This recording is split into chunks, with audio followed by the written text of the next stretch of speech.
Team cloak cloak ലീക്ലി Nazriya തിരിഞ്ഞു നോക്കി. Cinema ഗംഭീരമായിട്ട് തിയേറ്ററിൽ റൺ ചെയ്തുകൊണ്ടിരിക്കുകയാണ്. ഭയങ്കര ഹാപ്പി ആയിരിക്കും അല്ലേ? തീർച്ചയായിട്ടും. ഞാൻ ഓരോരുത്തരെ ഒന്ന് ഇൻട്രൊഡ്യൂസ് ചെയ്യാം. സിനിമയുടെ ഡയറക്ടർ ഹരിനാരായണൻ സർ കൂടെ ഉണ്ട്. വൈഗ, അതുപോലെ നിസാർ മമുക്കോയ നമ്മുടെ കൂടെ ഇന്നുണ്ട്. ആദ്യത്തെ ചോദ്യം നിസാർ ഏട്ടനോട് ചോദിക്കാം. തീർച്ചയായിട്ടും നിസാറിനോടാണ് ചോദിക്കേണ്ടത്. കാരണം ഹൈലൈറ്റ് ആയിട്ടുള്ള ആളായിപ്പോയി സിനിമയില്, വേറെ ക്യാരക്ടറായി പോയി, വേറെ രീതിയിലുള്ള ആയിപ്പോയി. അവിടെ തന്നെ മതി. ഈ മാമുക്കോയുടെ മോൻ എന്ന് പറയുമ്പോൾ അച്ഛൻ ഉണ്ടാക്കി വെച്ചിട്ടുള്ളൊരു ഭയങ്കരമായിട്ടുള്ളൊരു എന്താ പറയുക, ഒരു ഇമേജ്, ആ ഇത്രയും കഥാപാത്രങ്ങളിലൂടെ ഞങ്ങൾക്ക് കിട്ടിയിട്ടുള്ള ഒരു ഇമ്പാക്റ്റ് ഉണ്ട്.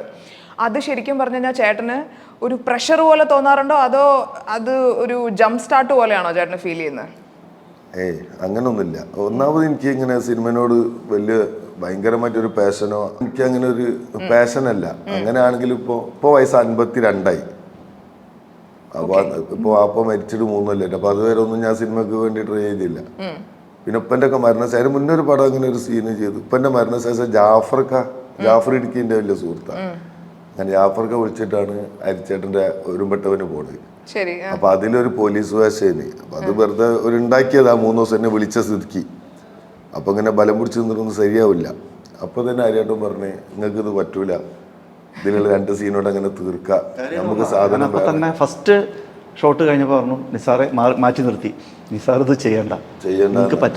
പിന്നെ ബാക്ക് കൂടെ വന്ന് കെട്ടിപ്പിടിച്ചൊരു ചവിട്ടിൽ ഇങ്ങനെ എല്ലാവരും നിൽക്കുമ്പോൾ, ഷൂട്ട് എടുക്കുമ്പോൾ ചവിട്ടിലിങ്ങനെ ഇവിടെ താടി വെച്ചിട്ട് പറഞ്ഞ്, ഇത് നമുക്ക് പറ്റൂല, ഇത് നമുക്ക് ശരിയാവില്ല, നമുക്ക് വേറെ സാധനം ഉണ്ട്. അങ്ങനെ അപ്പൊ തന്നെ നമ്മൾ ഫിക്സ് ചെയ്തു. ഞാൻ പറഞ്ഞു ഇതിന്റെ സ്ക്രിപ്റ്റിംഗ് നടന്നുകൊണ്ടിരിക്കുന്ന എസ്ഐന്റെ പേരിലൊക്കെ അങ്ങോട്ടാക്കിയിട്ട് അതങ്ങനെ തന്നെയാണ് അങ്ങനെ വിട്ട്. പിന്നെ ഈ സിനിമക്ക് വിളിക്കുമ്പോൾ ഞാനൊരാഴ്ച കൊച്ചിയിലുള്ളത് വിളിച്ചു. അപ്പോഴും ഞാനിങ്ങനെ അത് സിനിമയോടുള്ള അതില്ലാത്തതുകൊണ്ട് ഒഴിഞ്ഞൊക്കെ നോക്കി. അവസാനം വന്ന് എന്നെ പിടിച്ച് ഹൈദരാലിന്റെ ഓഫീസിന്റെ അവിടെ വന്ന് പിടിച്ച് അങ്ങനെ സംസാരിച്ച് സെറ്റാക്കിയിട്ട് ആ സിനിമ കൊണ്ടുവന്ന് അഭിനയിപ്പിച്ചേ. പിന്നെ ആ സിനിമ കഴിഞ്ഞപ്പോൾ എനിക്ക് അത് വലിയൊരു അനുഭവമായിരുന്നു. പിന്നെ അവിടെ ഒരു സിനിമനെ ചില സാധനം നമുക്ക് അറിയാത്തതുകൊണ്ട് ഇങ്ങനെ അറിഞ്ഞ് പഠിച്ച് വരുമ്പോൾ അതിനോട് ഇഷ്ടം വരുന്നുണ്ട്. അതിന് തീരെ പാഷനില്ല, ഇഷ്ടമില്ല പറഞ്ഞാൽ പിന്നെ ആരും വിളിക്കൂല സിനിമക്ക്. തൽക്കാലം ഇപ്പം വയ്യ കാത്തുക നിൽക്കുക, വേറെ വയ്യുമില്ല, വേറെ പണിയുമില്ല, ഒരു ജോലിയും ഇല്ല. അപ്പൊ ഇതൊരു ജോലിയായിട്ട് ജോലിയായിട്ട് സ്വീകരിക്കുക. ടി വി കണ്ട് കടല കുറച്ച് ചായ കുടിക്കുക, തീരുമ്പോ അങ്ങനെ ചായ എന്ന് പറയാ, ടി വി കണ്ടിരിക്കുക. അത് തന്നെ വേറെ പരിപാടി. ഏറ്റവും ഇഷ്ടം ഇങ്ങനെ കിടന്ന് ടി വി കാണുന്നതാ. പണിക്കൊന്നും പോകണ ഇഷ്ടമല്ല. ഇനിയിപ്പോ രക്ഷയൊന്നുമില്ല, അടുത്ത വിളികൾ ഇപ്പൊ വന്നു തുടങ്ങിയിട്ടുണ്ടാവും. അപ്പം അല്ല, വിളി തുടങ്ങിയില്ല. വിളി കുറച്ച് വന്നു. ഞാൻ അപ്പം അതിന്റെ അടുക്ക് പൃഥ്വിരാജിന്റെ ആ പടം ഒക്കെ ചെയ്ത്, ഖലീഫ ചെയ്തു, പടം കഴിഞ്ഞ് ഒരു 3 ദിവസം എയർപോർട്ടിൽ അങ്ങനെ ഡാൻസ് ഓഫ്, അങ്ങനെ കുറച്ച് പടങ്ങളൊക്കെ അതിന്റെ ഇത് ഷൂട്ട് കഴിഞ്ഞ് കുറച്ച് കഴിഞ്ഞപ്പോൾ അങ്ങനെ ചെയ്ത് റിലീസ് ആവണക്കൊക്കെ മുന്നേ. പിന്നെ ഇപ്പം കുറച്ചാൾ വിളിച്ചതും പറഞ്ഞതൊക്കെ ഉണ്ട്. അപ്പം അങ്ങനെ നിൽക്കുകയാണ്, നോക്കണം, പറ്റ വേഷമാവണം, അങ്ങനെ ചെയ്യണം. ഞാൻ അരിയട്ടൻ കൂട്ടിക്കൊടുന്ന് അവിടെ 3 ദിവസത്തെ ക്ലാസ് തന്ന്. ആ ക്ലാസ് വന്നപ്പോൾ അവിടെയുള്ള 10-20 പേര് പടത്തിൽ മൊത്തമുള്ളവരാ. അപ്പം 20 പേര് നല്ല സുഹൃത്തുക്കളായി, നല്ല ഇതായി. അങ്ങനെ പിന്നെ അതെല്ലാവർക്കും എളുപ്പമായി ആ സിനിമ. പിന്നെ ഒരു മനന്റെ അകത്തായിരുന്നു. അപ്പൊ സത്യത്തിൽ ഈ സിനിമയിൽ അന്നേ നമുക്കറിയാം, ഒരാളും അഭിനയിച്ച മാതിരി തോന്നിയിട്ടില്ല. എല്ലാവരും എക്സ്പീരിയൻസ്ഡ് ആയിട്ടുള്ള ആർട്ടിസ്റ്റായിട്ട് എല്ലാവരും തോന്നിയത്. എല്ലാവരും അത്ര ഭംഗിയിലും വൃത്തിയിലും. അരിയേട്ടനാണ് അങ്ങനെ കേരളത്തിലത്തെ എല്ലാ ജില്ലയിൽ നിന്നും ആൾക്കാരുണ്ട്. കാസർഗോഡ് സ്ലാങ് ഉണ്ട്, കണ്ണൂരുണ്ട്. എല്ലാ സ്ലാങ് നമ്മൾ അതേ സ്ലാങ്ങിനെ യൂസ് ചെയ്തിരിക്കുന്നു. ഈ സ്ലാങ് അതേപോലെ തന്നെയാണോ സംസാരിച്ചിരിക്കുന്നത്? എന്നോട് പറഞ്ഞിട്ട് മാമുക്കോയുടെ ഷെയ്ഡാണല്ലോ. അങ്ങനെ തന്നെ അതങ്ങനെ തന്നെ ഒറിജിനൽ തന്നെ. പറഞ്ഞ പണിയെടുത്ത് പറയാൻ പറഞ്ഞത് പറഞ്ഞും ചെയ്ത് അങ്ങനെ അത് അഭിനയിച്ച്. ശരിക്കും ഒരു റിസോർട്ട് മുതലാളിയല്ലേ? ആ റിസോർട്ട് ഉണ്ട്, പൂട്ടിയിട്ട് ചൂരൽമല, അങ്ങനെ ഒരുപാട് പ്രശ്നം. അതാ പറയാം, പണിയൊന്നുമില്ല, കുറേ പൂട്ടിട്ടിട്ട്. വൈഗയോട് ചോദിക്കാം. വൈഗ ഒരു ഡാൻസറാണ്, വൈഗയുടെ ഫസ്റ്റ് മൂവിയാണ്. എങ്ങനെ വൈഗ ഇതിലേക്ക് കാസ്റ്റ് ചെയ്യപ്പെട്ടു? ഇതില് സാറിന്റെ വർക്ക് കണ്ടിട്ടുണ്ടായിരുന്നു. അങ്ങനെ എന്നെ ട്രൈ ചെയ്തു, ഇഷ്ടപ്പെട്ടു. അങ്ങനെ ഓഡിഷൻ ട്രൈ ചെയ്തോ? ചെറുതായിട്ടൊരു രീതിയിൽ. അപ്പോ അങ്ങനെ. വൈഗയുടെ കഥാപാത്രം എങ്ങനെയായിരുന്നു എന്ന് പറഞ്ഞേ? എന്റെ കഥാപാത്രം എന്ന് പറഞ്ഞാൽ സൈലന്റ് ആണ്. ആളിങ്ങനെ കുറച്ചിങ്ങനെ സ്ലീപ്പി ഹെഡ് ആണ്. അങ്ങനെ കിട്ടുന്ന താപ്പിലേക്ക് പോയി ഉറങ്ങും. ബട്ട് നമുക്ക് തോന്നും ആളൊന്നും ശ്രദ്ധിക്കണില്ല, ഇങ്ങനെ മൂഡ് ഓഫ്. ബട്ട് എല്ലാതൊക്കെ ഇങ്ങനെ ശ്രദ്ധിക്കും. എനിക്ക് തോന്നുന്നു ചില കാര്യങ്ങളിലൊക്കെ കൂടുതലും ഏറ്റവും പെട്ടെന്ന് കാര്യങ്ങൾ കണക്ട് ചെയ്യാൻ പറ്റുന്നത് എന്റെ ക്യാരക്ടറാണ്. എന്തൊക്കെ നടക്കുന്നുണ്ട്, എന്തൊക്കെ മിസ്റ്ററീസ് പോകുന്നുണ്ട്. എൻ്റെ സുഹൃത്താണ് വൈഗയുടെ അച്ഛൻ. അപ്പൊ അങ്ങനെയാണ് കാസ്റ്റ് ചെയ്യുന്നത്. അങ്ങനെയാണ് കാസ്റ്റ് ചെയ്തത്. കാരണം അദ്ദേഹത്തിന്റെ അദ്ദേഹം പ്രൊഡ്യൂസറായിരുന്നു പണ്ട് തട്ടകം എന്നുള്ള മൂവി. ശരി. അപ്പൊ ആ മൂവിയുടെ അതിൽ ഞാൻ പ്രൊഡക്ഷൻ എക്സിക്യൂട്ടീവ് ആയിട്ട് വർക്ക് ചെയ്തു. എന്റെ ഫസ്റ്റ് മൂവിയാണ്. എല്ലാ പണിയും പോവല്ലേ? എല്ലാം പണി. ഞാൻ 50ഓളം സിനിമ പ്രൊഡക്ഷൻ എക്സിക്യൂട്ടീവ് ആയിരുന്നു. നമുക്ക് എവിടെയും പറയാൻ മടിയില്ല. മലയാളത്തിലത്തെ ഓൾമോസ്റ്റ് മിക്ക ആർട്ടിസ്റ്റുകളുടെയും മിക്ക ഡയറക്ടേഴ്സിന്റെയും വർക്ക് ഞാൻ ചെയ്തിട്ടുണ്ട്. തന്മാത്ര, തിളക്കം, കല്യാണരാമൻ, അങ്ങനെ ഒരുപാട് മൂവീസ് ചെയ്തിട്ടുണ്ട്. അപ്പൊ അദ്ദേഹത്തിന്റെ സജേട്ടന്റെ പ്രൊഡ്യൂസ് ചെയ്ത ആ മൂവിയിലാണ് ഞാൻ ആദ്യമായിട്ട് സിനിമയിൽ വരുന്നത്. അപ്പൊ എൻ്റെ നാട്ടിലായിരുന്നു അതിന്റെ ഷൂട്ട്. അങ്ങനെയാണ് അത് കണക്ട് ചെയ്ത് വരുന്നതും. പിന്നെ യാദൃശ്ചികമായിട്ട് നമ്മൾ ഈ ഒരു ക്യാരക്ടർ മാത്രം ഫൈനലൈസ് ചെയ്തിരുന്നില്ല. വൈഗ ചെയ്യുന്ന ക്യാരക്ടർ അതങ്ങനെ. അപ്പോൾ വേറൊരു കോൾ എനിക്ക് കിട്ടി. സജേട്ടനെ എന്നെ അറിയുന്ന വേറൊരാളുണ്ട്. ആൾ എന്നോട് പറഞ്ഞു, നിനക്കത് ഫിക്സ് ആയിട്ടില്ല എന്നുണ്ടെങ്കിൽ ഞാൻ ഒരാളെ കൊണ്ട് ഇപ്പോൾ വിളിപ്പിക്കാം. ആരെ കൊണ്ട് വിളിപ്പിക്കുന്ന എന്നോട് പറഞ്ഞില്ല. കുറേ വർഷങ്ങൾക്ക് ശേഷമാണ് സജേട്ടനെ പിന്നെ എനിക്ക് കയ്യിൽ കിട്ടുന്നത്. വിളിപ്പിച്ചു. അപ്പോൾ അങ്ങനെ ഞാൻ സജിയാണ്. സജി പെട്ടെന്ന് പിടി കിട്ടിയില്ല. അങ്ങനെയാണ് കാണുന്നത്. അപ്പോൾ ഓക്കെ, സജേട്ടൻ അന്ന് വേഗം ഒന്ന് ആദ്യം ഫോട്ടോ അയച്ചു. ഫോട്ടോ അയച്ചു, പിന്നെ ഒരു വീഡിയോ കോൾ, അങ്ങനെയൊക്കെ ഫിക്സ് ചെയ്ത് പിന്നെ പെട്ടെന്ന് ഫിക്സ് ചെയ്തു. ഇത് ഫിക്സ് ചെയ്യുന്നത് പൂജയുടെ 2 ദിവസം മുന്നേ. നമ്മൾ പൂജ ഫൈനൽ വെക്കുന്നതിന് തൊട്ട് മുമ്പാണ് അത് ഫിക്സ് ചെയ്തത്. അങ്ങനെ ഫൈനലൈസ് ചെയ്തു. ഇഷ്ടപ്പെട്ടോ ആക്ടിങ്? എനിക്ക് തൃപ്തിയാണ്. സർ ശരിക്കും പറഞ്ഞു കഴിഞ്ഞാൽ ഒരു ഓൾറൗണ്ടർ ആണ്. ഒരുപാട് കാര്യങ്ങൾ മൾട്ടി ടാസ്കിങ് ഇഷ്ടം പോലെ ചെയ്തിട്ടുണ്ട്. മൾട്ടി ടാസ്കിങ് അല്ല, പല സ്ഥലങ്ങളിൽ അപ്പിയർ ചെയ്തിട്ടുണ്ട്. ഡയറക്ടറാണ്, അതുപോലെ രചനയുണ്ട്, പാട്ട് എഴുതും, സ്ക്രിപ്റ്റ് എഴുതും, പിന്നെ അതുപോലെ ഒരു റിയാലിറ്റി ഷോയിൽ വന്നിട്ടുണ്ട്, പ്രൊഡക്ഷൻ കൺട്രോളർ ആയിരുന്നു എന്ന് എക്സിക്യൂട്ടീവ് ആയിരുന്നു എന്ന് പറയുന്നു. പക്ഷേ അഭിനയം മാത്രം ഒരിടത്ത് ഞങ്ങൾക്ക് കാണുന്നില്ല. അതെന്താ അത് മാത്രം മാറ്റിവെച്ചത്? അഭിനയിക്കാൻ ഇഷ്ടമല്ലാത്തതുകൊണ്ടൊന്നല്ല. പിന്നെ ആദ്യം അഭിനയിക്കാൻ വേണ്ടിയിട്ട് തന്നെയാണ് ഞാൻ ഈ ഇതിൽ വരുന്നത്. എല്ലാവരും മൊഹാതാണ് ക്യാമറ മുന്നിൽ വരിക, അഭിനയിച്ചിങ്ങനെ ഇതാവാന്ന്. പക്ഷെ 10th കഴിഞ്ഞിരിക്കുമ്പോൾ തന്നെ ഒരു ഇന്റർവ്യൂവിനൊക്കെ പോലുണ്ടായിട്ടുണ്ട് പണ്ട്.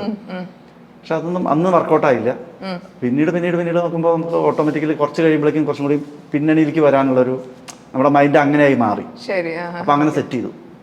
അങ്ങനെ സെറ്റ് ചെയ്തതിന്റെ ഡയറക്ഷനാണ് കുറച്ചും കൂടി എന്താ പറയുക, കുറച്ചും കൂടി നമുക്ക് അഭിനയിപ്പിക്കുക മറ്റുള്ള ആൾക്കാരുടെ എല്ലാ സാധനങ്ങളും. അപ്പൊ നമ്മളുടെ ഒരു ടേസ്റ്റിനനുസരിച്ച് അവരെ കൊണ്ടുവരിക. ഇനിയിപ്പോ വേണ്ടാന്ന് വെച്ചിട്ടൊന്നുമില്ല, ചിലപ്പോൾ ഞാൻ ഒരു അഭിനയിക്കും. അല്ലാതെ അഭിനയിക്കാന്നുള്ള വലിയ പണിയാന്ന് മനസ്സിലാക്കിയിട്ട് മാറിയതല്ല. അഭിനയിക്കാൻ പണിയാന്നുള്ളതല്ല. ഈ പണി മുഴുവൻ എടുത്തിട്ട് ആ പണിയൊക്കെ സുഖമുണ്ടല്ല, ആ പണി എടുത്തു പക്ഷെ ഈ പണിക്ക് വന്നിട്ട് ഈ പണി എടുത്തില്ല. അപ്പൊ ഈ പണി ബുദ്ധിമുട്ടുണ്ടെന്ന് മനസ്സിലായില്ല. ബുദ്ധിമുട്ട് അല്ല, അഭിനയിക്കാൻ ബുദ്ധിമുട്ടുണ്ടില്ല എന്ന് ഞാൻ പറയുന്നില്ല. കാരണം ആ ഒരു ക്യാരക്ടറായിട്ട് മാറി ഫോളോ ചെയ്യാനോ വേണ്ടാന്ന് വെച്ചിട്ടുമല്ല. അതിന് പറ്റിയിട്ടുള്ള പ്രൊഡക്ഷൻ ടീം വരണം, അതെല്ലാം കൂടി വരണം. അല്ലെങ്കിൽ ഇപ്പൊ നമ്മുടെ തന്നെ പ്രൊഡക്ഷനിൽ നമ്മൾ വരണം, വേണം, അങ്ങനെ ചെയ്യും. സ്ക്രിപ്റ്റ് ഒക്കെ ഉണ്ട്. നിസാറേട്ടാ ഞാൻ ചോദിക്കട്ടെ, മമ്മൂക്കയുടെ മോന് അഭിനയം ഒരു ബുദ്ധിമുട്ടാണോ? ഏയ് അതൊരു പണിയല്ലേ, ഒരു ബുദ്ധിമുട്ടില്ല. കടല ഉറിക്കണ പോലെ വന്ന് അഭിനയിച്ചിട്ട് ഒരു ബുദ്ധിമുട്ടില്ല. അത് വളരെ ഈസി ആയിട്ടുള്ള പണിയാണ്. രണ്ടാമത് ഏറ്റവും സുഖമുള്ള പണി ഇതാ. 10 ദിവസം പണിയെടുക്കുക, 20 ദിവസം റെസ്റ്റ് എടുക്കുക. എന്താല്ലേ അച്ഛൻ ചെയ്തു വെച്ചിട്ടുള്ള ചില ക്യാരക്ടേഴ്സ് ഒക്കെ. തഗ് എന്ന് പറഞ്ഞു കഴിഞ്ഞാൽ ഇപ്പോഴും 2K കിഡ്സ് തഗ് ഇരുന്ന് ഞങ്ങൾ ആഘോഷിക്കുവാണ്, മീമുകളും ഇതെല്ലാം കൊണ്ട്. അനായാസം വന്ന് വളരെ സിമ്പിളായിട്ടൊരു ഡയലോഗ് പറഞ്ഞിട്ട് അതിങ്ങനെ ഡെക്കേഡ്സ് ആൻഡ് ഡെക്കേഡ്സ് മലയാളികളുടെ മനസ്സിൽ കിടക്കുക എന്ന് പറഞ്ഞു കഴിഞ്ഞാൽ ചെറിയ കാര്യമാണോ?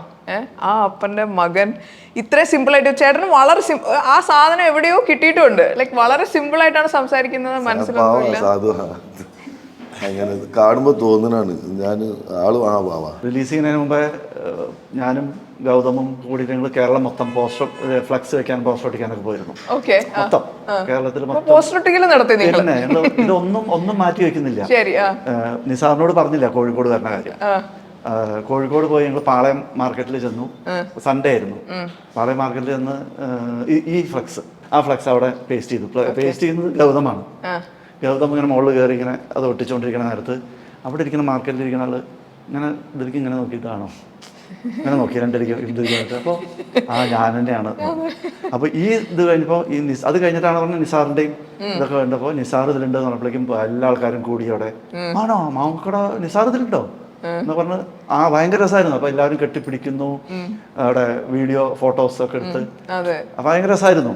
പുള്ളി അറിയിച്ചിട്ടില്ല, ഞാൻ കഴിഞ്ഞതിന് ശേഷമാണ് അവിടെ ഞങ്ങൾ കവർ ചെയ്ത് പോയിട്ടോ എന്ന് പറഞ്ഞത്. അവിടെ എല്ലാവരും പാളയത്തിലൊക്കെ പരിചയക്കാർ കുട്ടികളാണ്. അങ്ങനെ കുറെ കാലമല്ലേ നാട്ടില്, എല്ലാരോടും അങ്ങനെ ബന്ധം വെച്ച് നടക്കുന്നോണ്ട് എല്ലാരോടും ബന്ധമുണ്ട്. എല്ലാ നാട്ടില് മൊത്തം ബന്ധമുണ്ട്. ചായയും കുടിക്കുക. നമ്മളിങ്ങനെ പിരിഞ്ഞു കഴിഞ്ഞാലേ പിന്നെ നാളെ നമ്മളോട് കൂടാൻ തോന്നണം, ആഗ്രഹം വരണം. സംസാരിക്കാനായാലും കാണാനായാലും നമ്മൾ പിന്നെ ആരോട് സംസാരിച്ചാലും എത്ര കാലം കഴിഞ്ഞാലും പിന്നെ ഒന്ന് കാണാനായൊക്കെ ഒരു ആഗ്രഹം പൂതി വരണം. ഇല്ലേ പിന്നെ ഇതിനെ ജീവിക്കുന്നത്. അതിന് നേരെ സിനിമ ചെയ്താൽ പോരായിരുന്നോ? ഒരു സിനിമ കണ്ടാൽ തന്നെ പിന്നെ പൂതി വരില്ലേ, പിന്നെ ഇനി കാണാൻ. ഉപ്പ സമ്മതിക്കൂല, ഉപ്പ അങ്ങോട്ട് അടുപ്പിക്കൂല. ആ മേഖല മാത്രം അങ്ങോട്ട് പോവാ. ഞാൻ അവിടെയും ഉപ്പ എന്തെങ്കിലും ടിപ്സ് എന്തെങ്കിലും തന്നിട്ടുണ്ടായിരുന്നോ മോൻ അഭിനയിക്കുമ്പോ? അങ്ങനൊന്നുമില്ല. ഇപ്പൊ അങ്ങനെ വാങ്ങുന്ന സംസാരിക്കലൊന്നുമില്ല. ഇപ്പൊ അങ്ങനെ ഒരു സിനിമ സംഭവമായിട്ട് ഇതുവരെ തോന്നിയിട്ടില്ല. ഉപ്പയ്ക്ക് സിനിമയ്ക്ക് ഒരു സിനിമ ഒരു സംഭവമായിരുന്നില്ല. ഇല്ല, ഇപ്പൊ സിനിമയെ കാണലില്ല. ഇപ്പൊ കണ്ട സിനിമ ഇപ്പൊ സുഖമില്ലാത്ത സമയത്ത് ക്യാൻസറിന്റെ ഒരു മുഴ വന്നിട്ട് ആ സമയത്താണ് കുരുതി. അത് ടി-വിയിൽ ഇരുന്ന് മുഴുവൻ കാണുന്ന ഞാൻ കണ്ടിരിക്കുന്നു. അവിടെ ഒന്നും അങ്ങനെ കാണലില്ല. ഇപ്പൊ ഡബ് ചെയ്യുമ്പോഴൊക്കെ കാണുമായിരിക്കും. അത്രേ ഉള്ളൂ. അപ്പൊ ടിപ്സ് ഒന്നും ഇല്ല. ഉപ്പയുടെ സിനിമ മോൻ കാണാറുണ്ടോ? എല്ലാം ഒരുപാട് സിനിമ കണ്ടിരിക്കുന്നു. പ്രഗത്ഭരായിട്ടുള്ള ഗായകരാണ് സിനിമയിലുള്ളത്, പുതുമുഖങ്ങളാണ് ഒരുപാട് പേര് സിനിമയിൽ നിന്നെങ്കിൽ പോലും പാട്ടിൽ അത് വെൽ പ്ലാൻഡ് ആയിട്ട് ചെയ്ത പോലെയാണ് എനിക്ക് ഫീൽ ചെയ്തത്. പാട്ടിന് ഇതൊരു ഭയങ്കര ഇൻഫ്ലുവൻസ് ഉണ്ടോ? സിത്താരയുടെ പാട്ടുണ്ട്, വൈക്കം വിജയലക്ഷ്മി പാടിയിട്ടുണ്ട്, വിനീത് ശ്രീനിവാസൻ പാട്ട് പാടിയിട്ടുണ്ട്. പാട്ട് ട്രെൻഡിങ് ഓൾസോ അല്ലേ, ഇഷ്ടംപോലെ നല്ല ഒരു പാട്ട് 1 മില്യൺ അടിച്ചു സിത്താര പാടിയ പാട്ട്. അത് എന്തെങ്കിലും വെൽ പ്ലാൻഡ് ആയിട്ട് ചെയ്ത ഒരു കാര്യമാണോ? നമുക്ക് എന്താ വെച്ചാൽ അത് പുതിയ ആൾക്കാരെ വെച്ച് പരീക്ഷിക്കാൻ പറ്റുന്ന ഒരു ഏരിയ ആയിട്ട് തോന്നിയില്ല. അപ്പോൾ പക്ഷെ ഒരാളുണ്ട്, നകുൽ നാരായണൻ എന്ന് പറഞ്ഞിട്ട് വൈക്കത്തിന്റെ കൂടെ ഡ്യുവറ്റില് നകുലിനെ നമ്മളൊരാളെ അത് അവിടെയും പുതുതായിട്ട് പരീക്ഷിച്ചിട്ടുണ്ട്. പക്ഷെ ബാക്കിയുള്ളതൊക്കെ ചെയ്ത് മാർക്കറ്റിങ്ങിന്റെ ഏരിയയും കൂടി ഉണ്ട് പാട്ടിന്. പിന്നെ നമുക്ക് എന്താ വെച്ചാൽ റൊമാൻറ്റിക് സോങ് വിനീത് തന്നെ ചെയ്താലാണ് ആ വിനീതിന്റെ ആ ഒരു ഹോണ്ടിങ് വോയിസ് ഉണ്ട്, അത് എല്ലാ ആൾക്കാർക്കും അതുകൊണ്ട് തന്നെയാണ് ആ പാട്ട് ഇപ്പോഴും നല്ല രീതിയിൽ ആ പാട്ടൊക്കെയാണ് ഇപ്പൊ നമ്മുടെ സിനിമയ്ക്ക് ആൾക്കാരെ അങ്ങനെ കയറ്റിക്കൊണ്ടിരിക്കുന്നത്. അവന്റെ വൈക്കത്തിന്റെ പാട്ട് ഗംഭീര സോങ് ആണല്ലോ. അപ്പൊ അതും അതെ. പിന്നെ സിത്താരുടെ ഒരു അടിച്ചുപൊളി സോങ്, ഇതെല്ലാം കൂടി നമ്മളൊരു മസാല കൂട്ട്. വൈഗനെ പോസ്റ്ററിൽ കാണുമ്പോഴത്തേക്കും ഒരു ഭയങ്കര ക്വർക്കി ആയിട്ടുള്ള വേറൊരു സ്റ്റൈലാണ്. ഇൻസ്റ്റഗ്രാമിലുള്ള വൈഗ ഇസ് ഡിഫറെന്റ്, ഭയങ്കര ഇമ്പാക്റ്റ് ഉള്ള പോലത്തെ ഡാൻസ് പെർഫോമൻസ് ചെയ്യുന്ന ഒരാള്. ഏതാണ് ആള് ശരിക്കും, ഏതാണ് ഇഷ്ടം ചെയ്യാൻ? അങ്ങനെയൊന്നുമില്ല. എനിക്ക് ഡാൻസില് ദൈവികമായിട്ട് we are representing the gods. അപ്പൊ അവർക്ക് അത്രയും മെജസ്റ്റിക് ആയിട്ടുള്ള ഒരു ഓറ, അതിനനുസരിച്ചുള്ള പ്രാക്ടീസ് ഉണ്ട്. അപ്പൊ പിന്നെ ഈ ക്യാരക്ടർ എനിക്ക് റിലേറ്റബിൾ ആയിട്ട് തോന്നി. അപ്പൊ നമ്മൾ ഇങ്ങനെ ഒബ്സർവ് ചെയ്യുമ്പോ ചിലവരുടെ ക്യാരക്ടറിസ്റ്റിക്സ് ഒക്കെ എടുത്തിരുന്നോ? പ്രിപ്പറേഷൻ എന്ന് വെച്ചാൽ ഒബ്സർവേഷൻ. എന്റെ ക്ലാസ് റൂമിൽ തന്നെ ഇങ്ങനെ ആയിട്ടുള്ള പിള്ളേരുണ്ട്. അപ്പോ അവരുടെ ഒക്കെ ഒരു ക്യാരക്ടറിസ്റ്റിക്സ് ഇങ്ങനെ എടുത്ത് എന്റെ രീതിക്ക് ഒന്ന് വരുത്തി അങ്ങനെയൊക്കെ ചെയ്തു. നേരത്തെ പറഞ്ഞു ഖലീഫ എന്ന് പറഞ്ഞ മൂവി മലയാളികൾ വളരെ പ്രതീക്ഷയോടെ കാത്തിരിക്കുന്നു. പൃഥ്വിരാജിന്റെ മൂവി, വൈശാഖ് സംവിധാനം ചെയ്യുന്ന മൂവി. അതില് ഗംഭീരമായൊരു കഥാപാത്രം ആയിരിക്കും എന്ന് ഊഹിക്കാം. എങ്ങനെ ഉണ്ടായിരുന്നു ആ സെറ്റിൽ അതിന്റെ അനുഭവങ്ങളും? അത് അനുഭവമൊക്കെ ഉണ്ട്. പൃഥ്വിരാജ്, മോഹൻലാൽ എല്ലാവരും ഉണ്ട് പടം. നിന്റേതൊരു എയർപോർട്ടിലുള്ള ഒരു സീക്വൻസ് സാധനം, ഇനി കള്ളക്കടത്ത് സ്മഗ്ലിങ്ങിന്റെ ഒക്കെ ഒരു സാധനം അന്ന് 90s ചെയ്യണ ആ ഒരു ടൈപ്പ്. അത് നമ്മൾ 3-4 പേര് ഒരുമിച്ചുള്ള ഒരു സീക്വൻസ് എയർപോർട്ടിന്റെ അകത്ത്. ഡയലോഗ് ഒന്നുമില്ല, പക്ഷെ കംപ്ലീറ്റ് ആ ഒരു സാധനം ഉണ്ട്. അങ്ങനെ അഭിനയം മാത്രം അതിൻ്റെ ഉള്ളിൽ ചെറിയ ചെറിയ സാധനം. കള്ളക്കടത്ത് ഇങ്ങനെ കാണിക്കല്ലോ, അതാ പരിപാടി. അതിന്റെ കുറച്ച് ടൈമുള്ളൊരു സാധനം. അത് പിന്നെ വൈശാഖ്, എന്റെ ജിനു, പൃഥ്വിരാജ്, അങ്ങനെയൊക്കെ തന്നെ. ഞാനിത് കഴിഞ്ഞ അപ്പുറം പോയിരിക്കും,